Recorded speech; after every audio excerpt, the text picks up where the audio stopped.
Hello, and thank you for joining us for this interview between Dr. Costa and Linda Moss. The goal of the patient journey is to capture and understand the experiences of those who have been impacted by wounds. When Linda shares her story, you will learn about her experiences as a daughter whose father suffered from a severe pressure ulcer after being hospitalized. If you would like to learn more or participate in this project, please reach out to one of the emails listed below.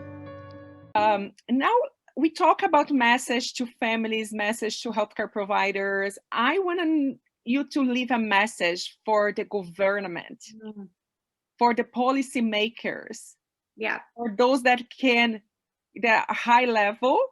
And what do you think your story can teach them, and how they can get your story and make changes?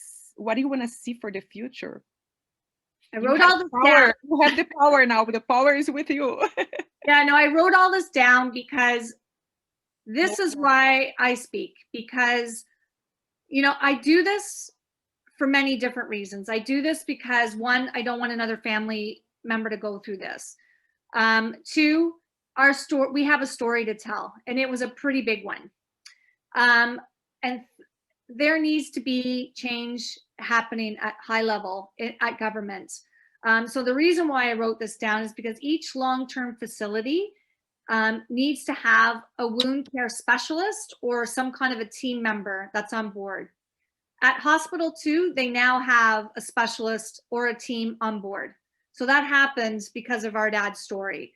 So they didn't have one before. It was more of a consultant that would come in, but she was not on site. So protocols and procedures need to change at every hospital. Like I talked about, it was a different plan at each hospital, and it needs to be consistent. I think that's really important.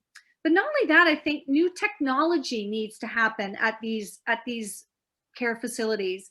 When I watched the nurses try to turn, and with wound care, you need to turn them every 2 hours, but the way that they're doing it, I think, is archaic, to be honest. You need 2 nurses to turn a body.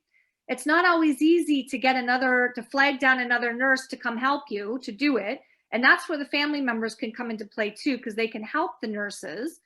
But then you're propping up pillows. And so you need 6 or 8 pillows or whatever, maybe 4, I don't know, like to prop up the patient so they're off the wound.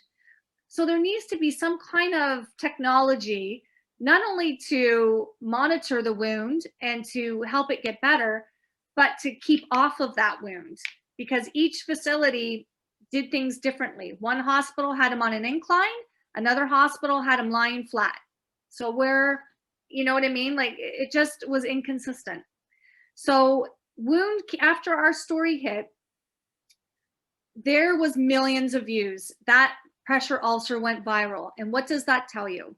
It tells you that many people are going through the same thing that we went through. Maybe not as severe, but pressure ulcers are not going away. And it is a major, major issue. And it needs to be on the forefront of any medical facility and long-term care facility, because people are dying and it's preventable. Mm-hmm. So that's what I want to say.